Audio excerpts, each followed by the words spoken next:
Since September the 11th, America has seemed locked into its war on terror. One might believe that American diplomatic horizons stop at the suburbs of Baghdad or Kabul. But while focusing on the vestiges of the World Trade Center, the country is secretly preparing for a new conflict. An undeclared war, but one that is the top priority for the intelligence community and the White House. Ahead of Al-Qaeda, more important than the quagmire in Iraq, the Chinese threat, America's new war.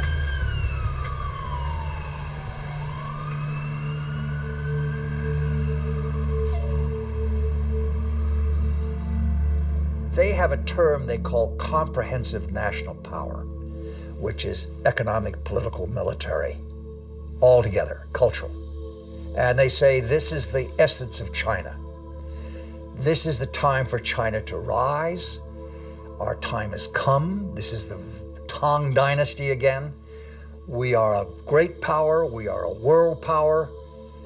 They are playing the old Sun Tzu game, winning the fight without firing a bullet, or that isn't what Sun Tzu said, but win the battle without losing men. That's the best way of winning. And I think they're very conscious of this, but they're willing to fight.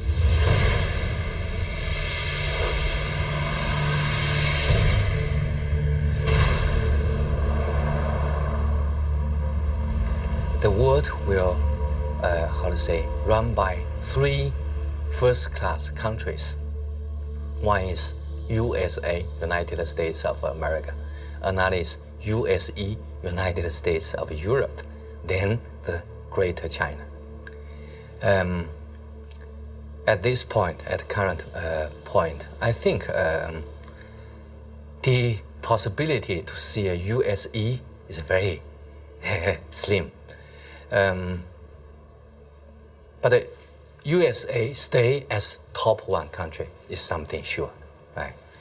And as for the possibility of Greater China, the possibility is something in between. Right? So I tend to think Sino-US relations will be one of the most important bilateral ties in the coming years. And this bilateral tie will decide the nature of international relations in 21st century. If this bilateral tie is confrontation-oriented, then the whole 21st century will be bound by confrontation.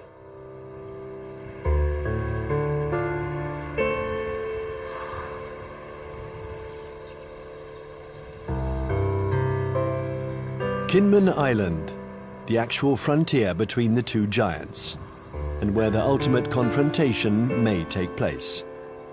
This little island belongs to Taiwan, but it is only 2 kilometers from the Chinese coast.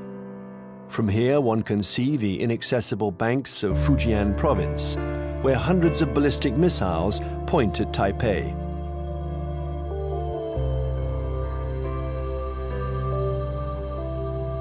"24 hours a day, for 60 years, Taiwan has been watching Communist China. This island, regularly threatened by Beijing, has been bombarded thousands of times. It has never surrendered. America has sent a message to Beijing. The fall of Kinmen would lead to a direct confrontation. We're in the Strait of Taiwan. It's here that a military clash might one day break out.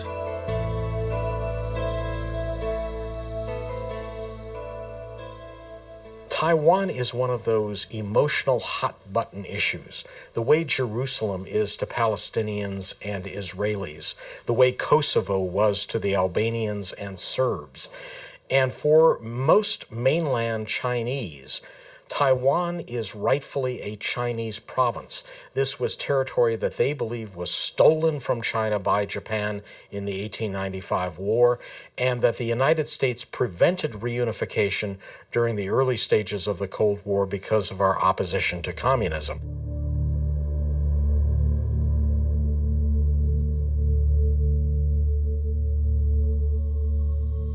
In 1996, here in the Straits of Taiwan, China and America engaged in their biggest military standoff.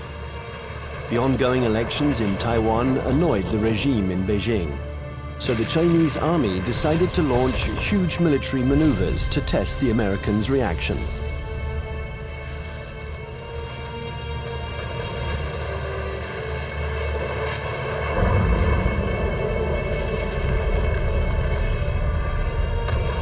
After several days of this Chinese show of force, Washington deployed 2 aircraft carriers. It was the first time the two countries came face to face. For several days, there was extreme tension between the two nuclear powers. When the Chinese fired short-range ballistic nuclear-capable missiles off the north and south coast of Taiwan and carried out a major, what we call a live-fire exercise. And Jiang Zemin was there, the president. They were using some very belligerent language. This is when we dispatched 2 carrier battle groups off the East Coast. And this was a show, this was force. And the matter quickly dissipated. The Chinese thought this was excessive. They thought that they had an understanding with the U.S., that they would have a limited display to show their seriousness on the issue. The U.S. would adopt a very limited response, and then they would both back away. They regarded the deployment of a second carrier as excessive and in some ways as humiliating to the Chinese, because the Chinese couldn't do much to deter or complicate the deployment of those carriers.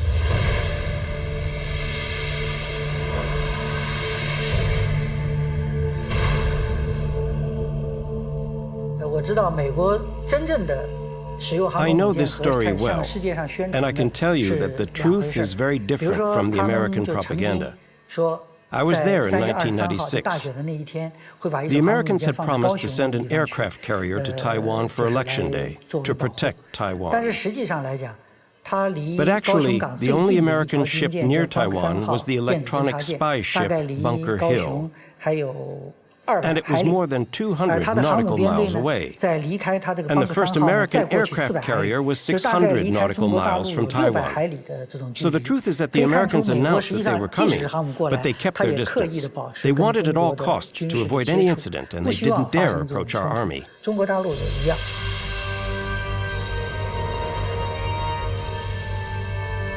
Even if the Americans didn't take much of a risk, in the eyes of the world, they reaffirmed a sacred principle of their foreign policy. They support Taiwan.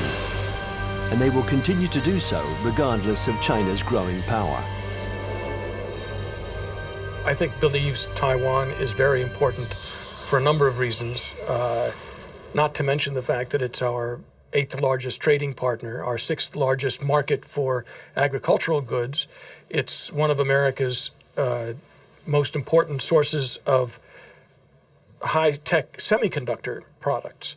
Even though they're imported to the United States via China, they're made in Taiwan. But that, of course, isn't the only thing. The real reason I think America has a commitment to Taiwan is because Taiwan is a democracy. It is, in fact, the most vibrant and dynamic democracy in East Asia. And it's a democracy that came to fruition under the pressure of the U.S. government, primarily the Congress, after 40 years of very tight authoritarian rule by a regime that came from mainland China. I think, however, the real reason that the United States, especially the Pentagon, is so concerned about Taiwan is that it has been a very strong defense and intelligence partner for the last 50 years, including the last 30 years since the breaking of relations with the Republic of China on Taiwan.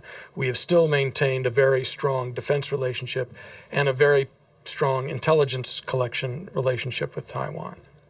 I would say the United States is committed to Taiwan. This goes back historically a long, long way. World War II, we were there.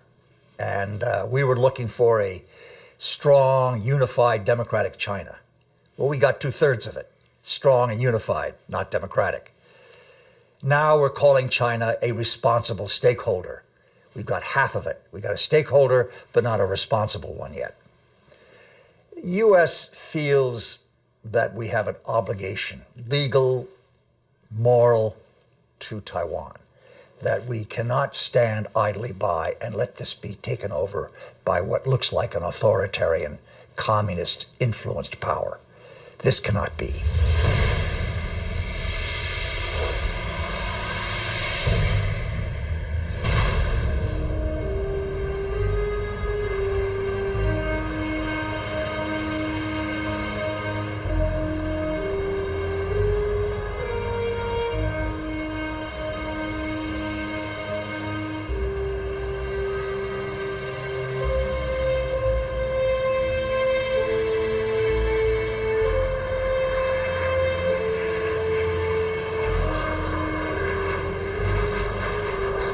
Taiwan, an island of 23 million inhabitants, 250 kilometers from the Chinese coast, is today the most explosive strategic issue between China and the United States. Taipei, the capital, flaunts its economic success. It is one of the biggest centers in the world for the electronics industry. A modern city, free, young, and always noisy. In 1895, Taiwan was invaded by Japan. 50 years later, after the Japanese defeat, peace treaties returned the territory to China, a China which was then in the midst of a civil war between Mao's communists and Chiang Kai-shek's nationalists. When the battle turned in Mao's favor, General Chiang Kai-shek, aided by the Americans, took refuge in Taiwan with his soldiers.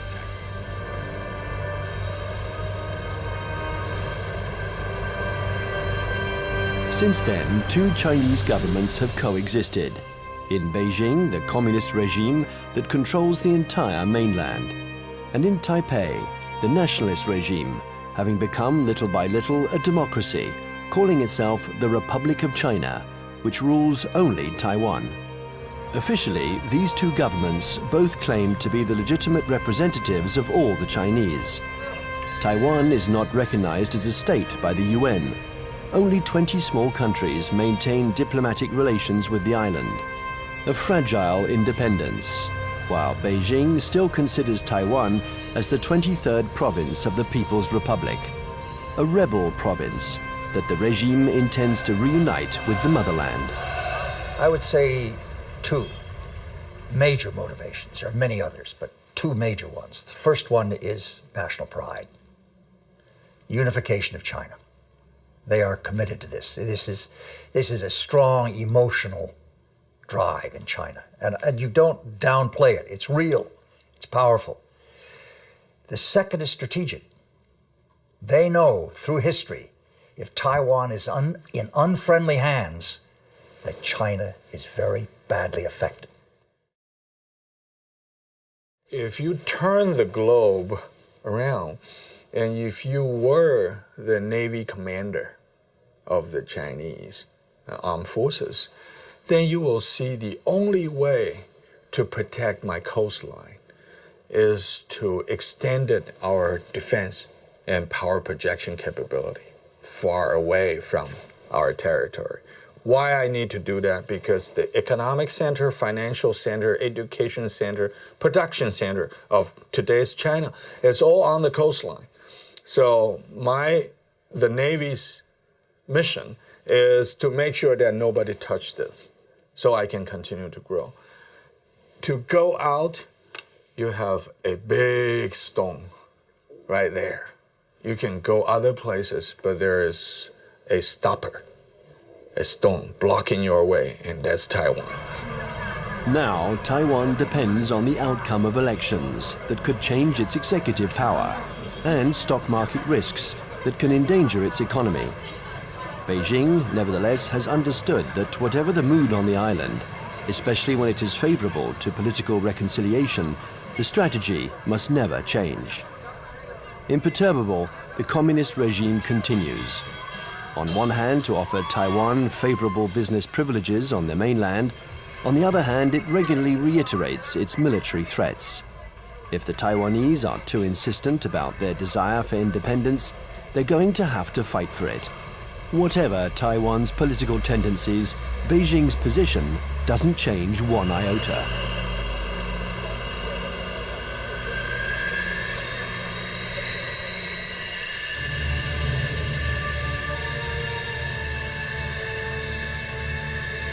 A freeway in the middle of the island of Taiwan. In a few minutes, it has been transformed into a landing strip. The population watches this military exercise. They're used to it. French Mirage 2000 and American F-16 jets land and take off with an enormous roar.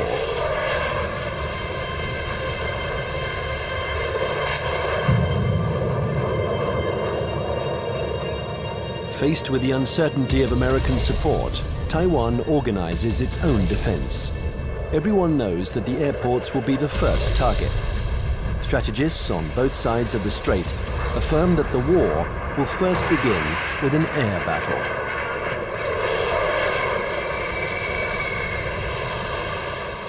I think that experts the world over know that it's very difficult to succeed with an invasion. We still remember Normandy. In a strait like ours, it's what's in the air that will make the difference. And we've always tried to keep a strategic advantage over China, our air superiority. But with the Chinese missiles, this equilibrium has been put into question. They can destroy our airports, and if they are destroyed, we lose our only advantage over China, our air superiority.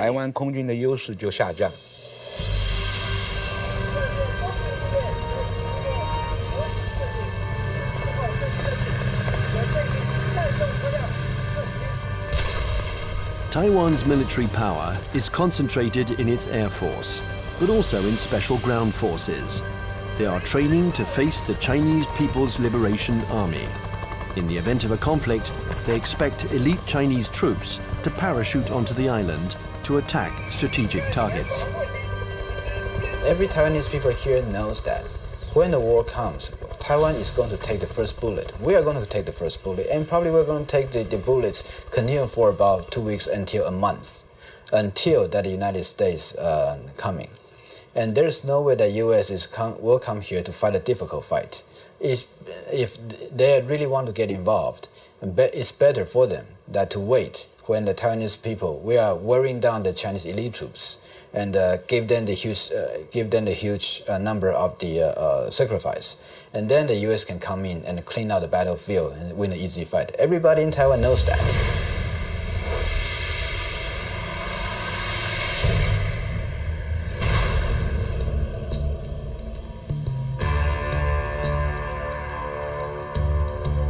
In Washington, the scenario of the next confrontation is a constant preoccupation. They know that Chinese military power has increased significantly. But how the Pentagon will react in case of a new Taiwan crisis remains a mystery. It's certainly not automatic, the support for Taiwan. It never has been. The United States has always maintained a policy of so-called strategic ambiguity, in which neither Beijing nor Taiwan can know clearly what the U.S. response might be under any given set of circumstances. I think that 10 years later, from 1996, the missile crisis in the Taiwan Strait, to 2007, we would approach the Taiwan issue with a little bit more caution. We would approach the Taiwan issue with a lot more caution. What this means, I think, is that we would be probably resupplying Taiwan by air. We probably would put a active duty military contingent on Taiwan rather than risk putting our ships in harm's way. Coming away from this crisis, the U.S. has concluded that I think there's been problems in what they've concluded. The U.S. has concluded that the Chinese were somewhat intimidated by the U.S. deployments, and that in fact they now know the U.S. is very determined to use force if necessary to ensure peace and stability in the Taiwan Strait. In fact, however, I don't think the Chinese were all that intimidated by the deployment of the carriers. What they were is it strengthened their resolve to acquire capabilities so that they won't be intimidated in the future.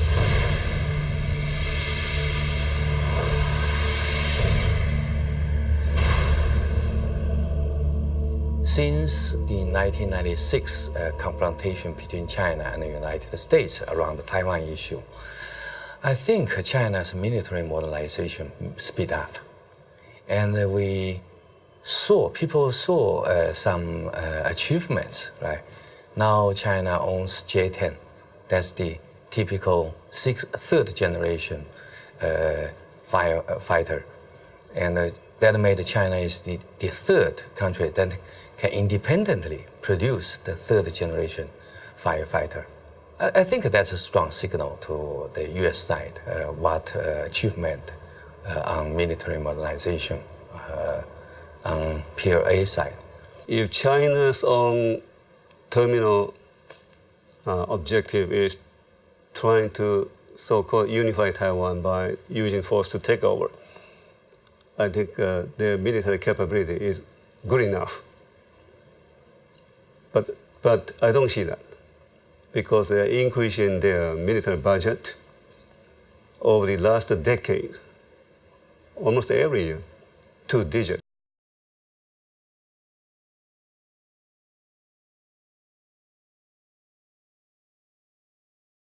And their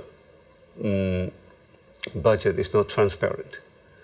Some observers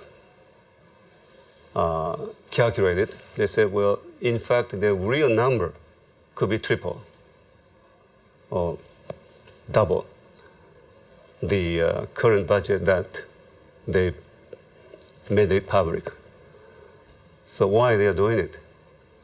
They even, for instance now, they even try to show off they have the capability to destroy the satellite circling around in space. Why they did it? Because they want to show to the rest of the world that we are capable of one day becoming a superpower, maybe overtaking the United States.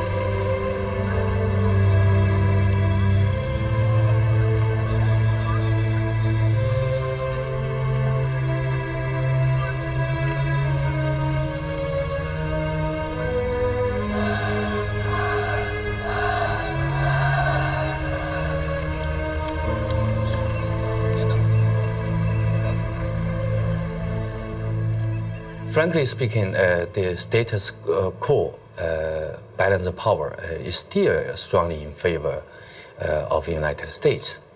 But the situation of balance of power is under change. And I think time is on China's side.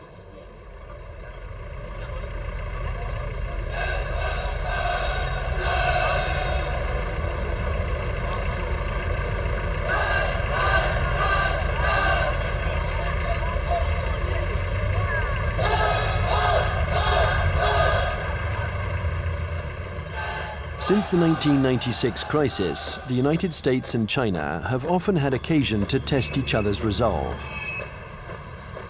Small conflicts, sometimes public, sometimes secret, that can be understood today as a pattern of confrontations between the two powers. On May 7, 1999, in the midst of the Kosovo War, NATO bombed the Chinese embassy in Belgrade. 3 Chinese people were killed. NATO claimed it was a military error. CIA had apparently furnished the wrong maps. In answer to this provocation, the Chinese organized mass demonstrations in front of American embassies.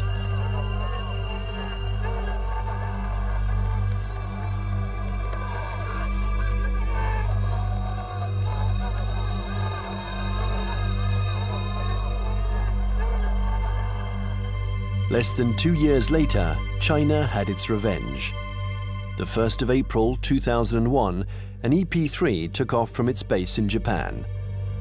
It's a spy plane that flies regular electronic surveillance missions along the Chinese coast.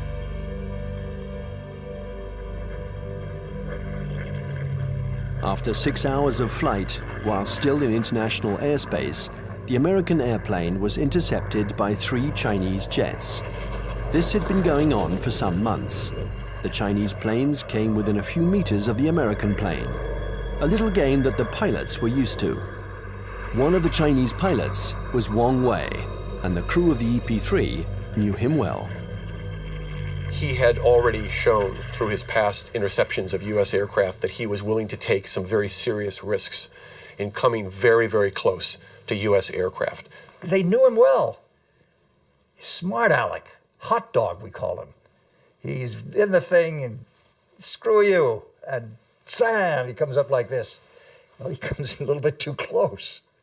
And the Chinese, again, the propaganda apparatus turns on, and they say, our plane deliberately turned, hit his plane, and it crashed.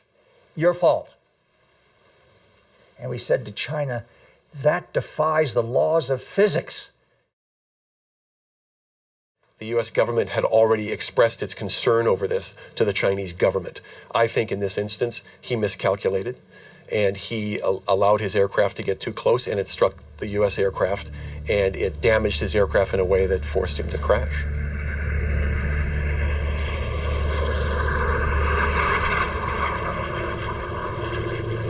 The Chinese jet plunged into the sea. Its pilot was declared missing. The EP-3 was seriously damaged. It was forced to make an emergency landing, but the closest airstrip was a Chinese military airbase. The airplane succeeded in landing there, but it was now in Hainan, and the crew was immediately taken prisoner. Our aircrew is immune to PRC jurisdiction. For the next 10 days, China and the US would perform a diplomatic ballet, each accusing the other of responsibility for the accident. Beijing refused to liberate the crew. This bought time for their military experts to inspect and dismantle the American airplane, which was jam-packed with secret defense equipment. Oh, they got the equipment from the plane, and they studied it and took all these things from it. Yeah, they got something. But I mean, it's no big deal. Finally, 10 days later, a letter from the US ambassador apologized for the death of the Chinese pilot, and the crew was freed. What was left of the EP-3 was loaded onto a huge Antonov transport plane. Direction, the United States.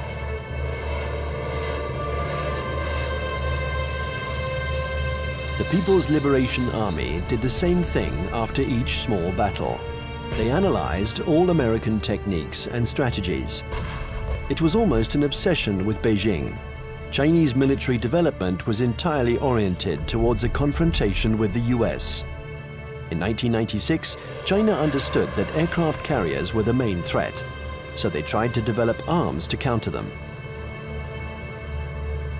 There are several things that the Chinese have done over the last several years that play to this capability. One of them is they have developed a larger number of more sophisticated submarines, diesel submarines. And contrary to what a lot of people think, many diesel submarines are quieter than many nuclear submarines. They're very hard to detect. The Chinese have built a significant number of new types of diesel submarines. They've also developed a significant number of new varieties of surface warships. Both of these sets of capabilities have application to the Taiwan situation. And the Chinese have deployed the submarines in some instances to areas well beyond Taiwan. They've deployed them around Guam, which is now becoming an area of increased U.S. military presence in the Pacific.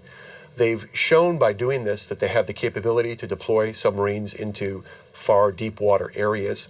And obviously, this becomes a potential concern to any carrier battle group commander who wants to bring a carrier up close to Taiwan.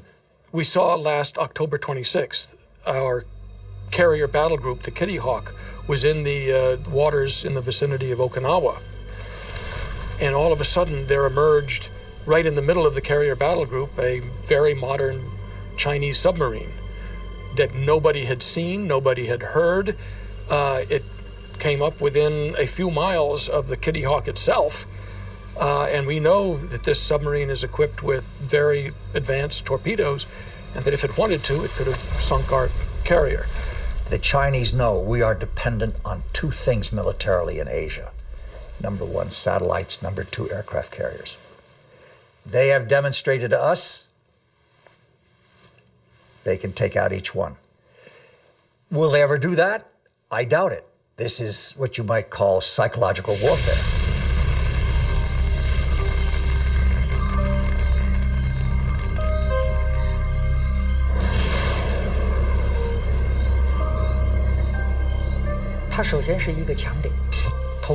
Satellites are an American strong point.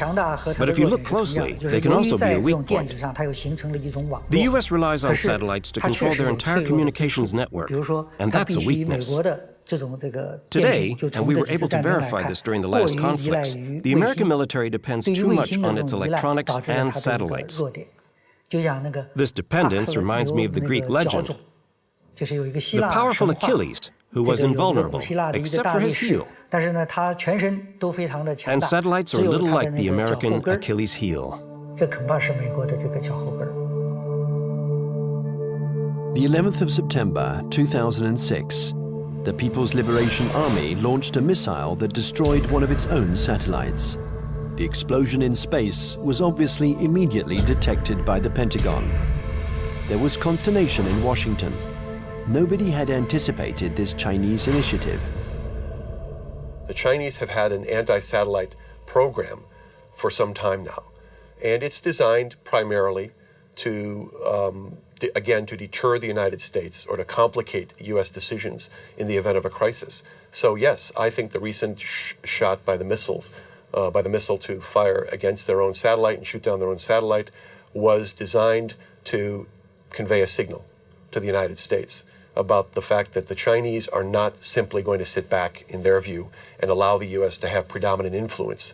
They are going to try to influence the situation, in this case, in sort of an asymmetrical way, by threatening what is regarded as one of the critical areas of U.S. surveillance. The Chinese army has also developed another system to blind American satellites. These are giant lasers that don't destroy them, but blind them enough to make them useless. This isn't science fiction, but a technology that is already in use. And then there exists a still more terrible weapon, a weapon that the Americans and the French have already mastered.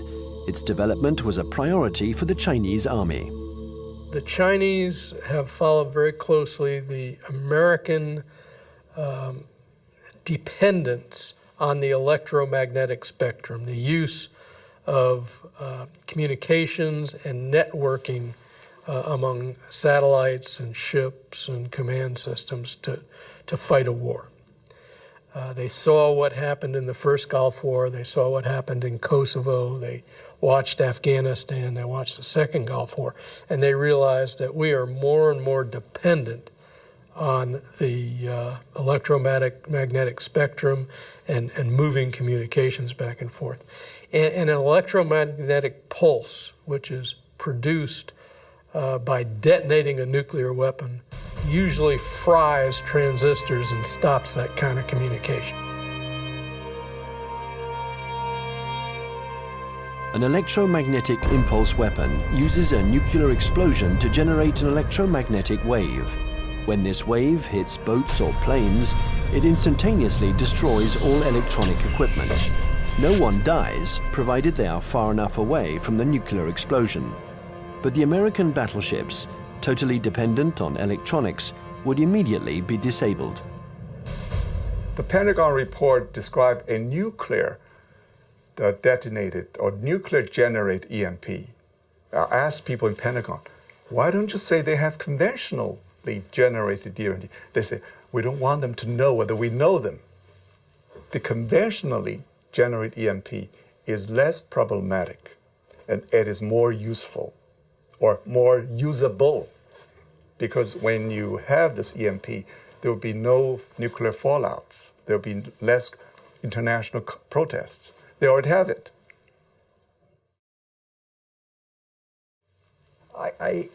Yes, it is like shooting down the satellite, getting the submarine under the aircraft carrier, EP-3 incident off Hainan. It is, look, we mean business. You pay attention to what we're doing. We're publishing the figures that our military budget is going up because we are creating a strong defense against you. China's developing power isn't only military. The regime has understood that it has to make use of every citizen, every business, every organization in its confrontation with the United States. An arms race wouldn't make sense against Washington. It's a war to control energy, the media, culture, and raw materials. And facing an America that overconsumes, that is deeply in debt, an America weakened by its own excesses, China counters with its best weapon, its breathtaking economic growth. The new threat isn't the classic military threat, direct confrontation between one country and another. Today, it's no longer guns against guns, airplane against airplane, or tank against tank. Confrontation takes many forms, in many different areas. For example, in finance or the media, there can be attacks in all these areas. The object of these new kinds of conflicts is the same as in a conventional military confrontation, forcing the enemy to accept certain conditions. It's still war, but war today goes beyond this military domain. It's what we call an unrestricted war. One has to learn to decode the battles in this new war. Sometimes they are small events that seem harmless at first.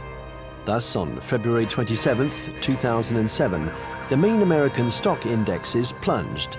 Paris had just lost 3%. New York is in an uproar. The cause of this mini crash began with a tornado that originated on the other side of the world, in Shanghai. Suddenly, and with no apparent reason, the stock market there lost 9%, and it took the whole planet down with it. Nobody really understands what happened, but in New York, they pondered the lesson. China had just shown that it could use its new economic power to destabilize its adversaries, above all when they are weakened, like the United States, by the subprime crisis. Beijing uses economy in several ways. First, by influence. Well, in Southeast Asia, worldwide. They invest money when the leaders visit that capital. Then they sign some agreements. The second is what you said. They would only hint at something they might do.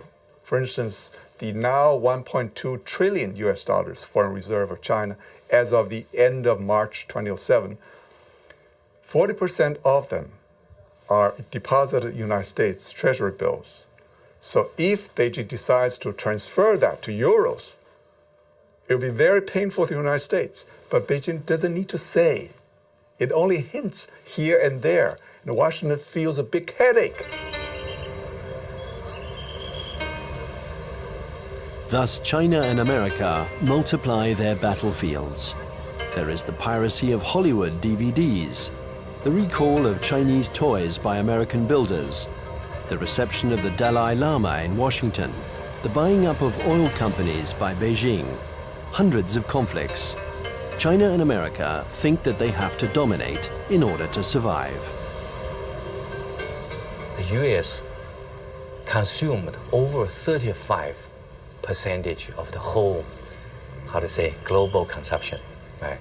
8 times as their population percentage. So they enjoy this position as the only superpower. Then they can get extra resources.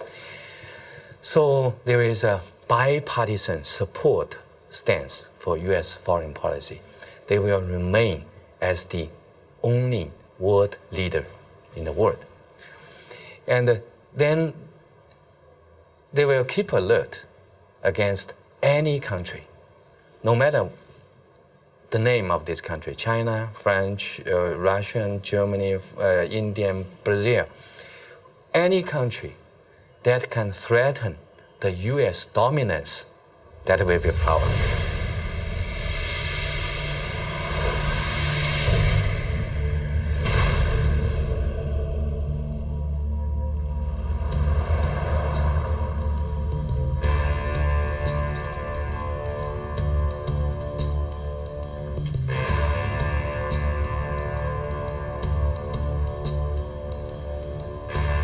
In Washington, China has become the major preoccupation of every administration. China is a competitor in the realms of economics, media, and technology. World hegemony is no longer measured by the number of nuclear warheads.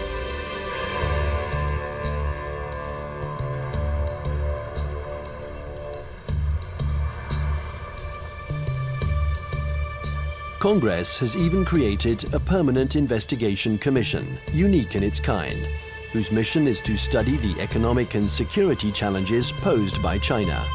Russia never got that kind of attention during the times of the Cold War.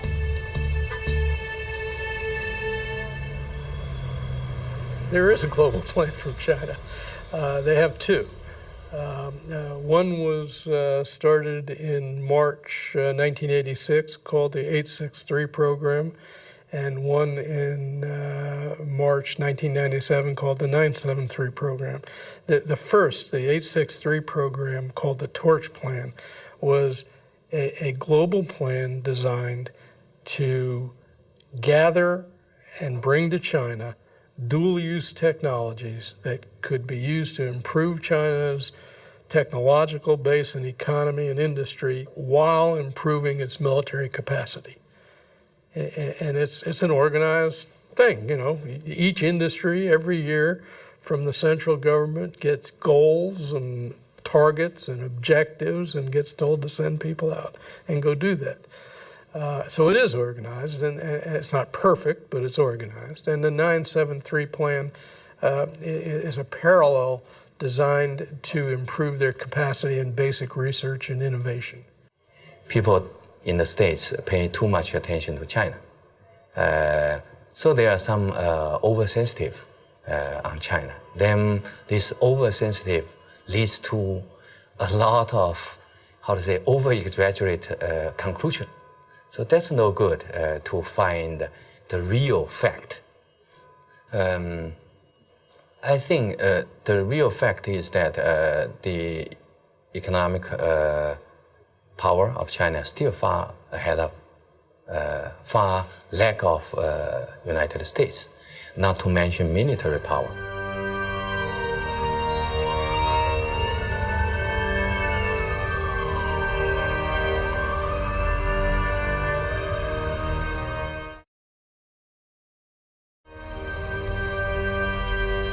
If the French Foreign Intelligence Collection Service goes to a student and says, while you're at Tufts University, we want you to go over to some laboratory and gather this, the student can say, I'm busy.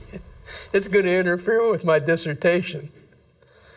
If the Chinese intelligence service goes to a student and says, we want you to, you want a visa? You want a passport? When you go to the United States or to France, you will write a dissertation on this, you will work on this project, and you will report back to us, or you'll never get a job in China, or your family will lose its house.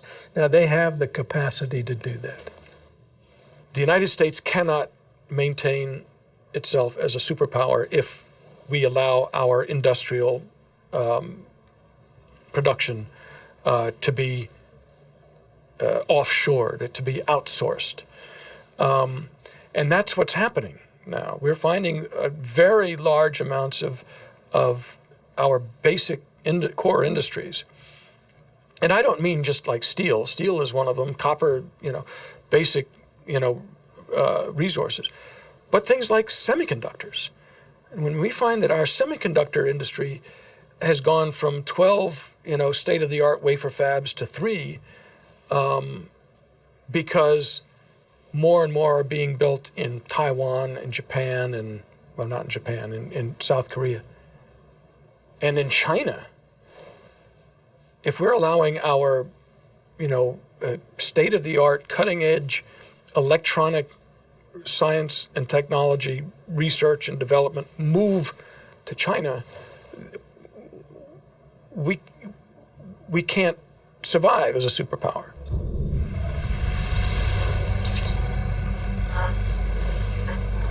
This technological war culminates in cyberspace. China and the US have armies which are developing cyber soldiers who spy on or attack each other's computer networks.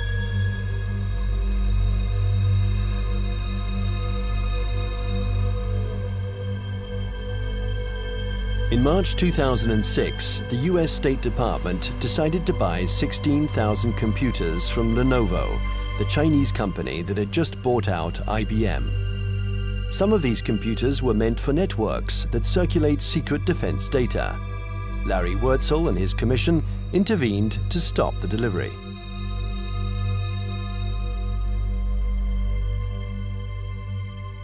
Having been an intelligence officer for a lot of years, 25 years in military intelligence, and having also for a part of that time worked on counterintelligence and signals intelligence, communications intelligence, that I knew it was technically possible to alter or embed either software or even hardware into a computer that would allow someone access to a whole network.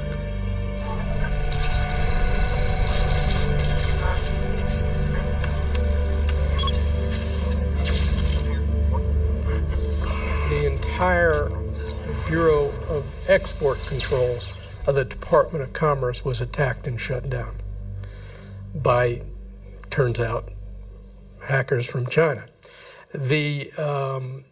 The State Department itself lost a bureau and all its computers by hackers from China. The National Defense University of the United States had its computer systems shut down, and the Naval War College had its computer system shut down. Other computer systems, government computer systems, have been attacked. And I think General Cartwright, the commander of the U.S. Strategic Command, has recently testified in front of Congress about this. So I knew these things were going on. There's more going on that we learn about on the Commission because we do have access to classified information. I can only say that in many cases, the United States knows these attacks are coming from China and knows that they're coming even from specific organizations in China. But I can't go into the details on who. The war on the internet is as old as the internet itself. And one can't say that this was a Chinese invention. In America, the CIA and NASA employ 25,000 people to work on the internet. They have the largest internet surveillance and listening centers. So it's true, war exists on the internet. The war has begun without a single missile being fired, without the world noticing. The war has begun in all of these new technologies. Many civil technologies also have military applications. This is especially true of the entire electronics industry and the internet. They're new battlefields in an unrestricted war. The media, finance, business, all these are included.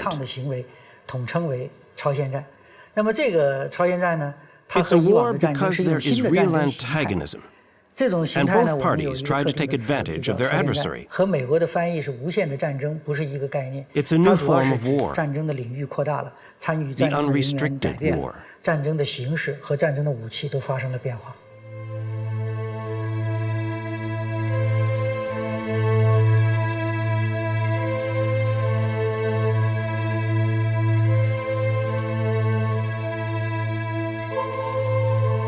This unrestricted war has already begun.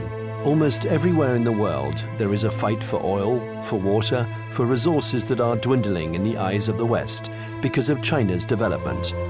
America uses its military might to assure its power and guarantee its vital supplies. China employs an asymmetrical strategy. It looks for its adversaries' weak points. Nevertheless, this war is apparent everywhere in the world. In North Korea, Myanmar, Iran, or Darfur, in all the hotspots, China and America are opposing each other in the wings.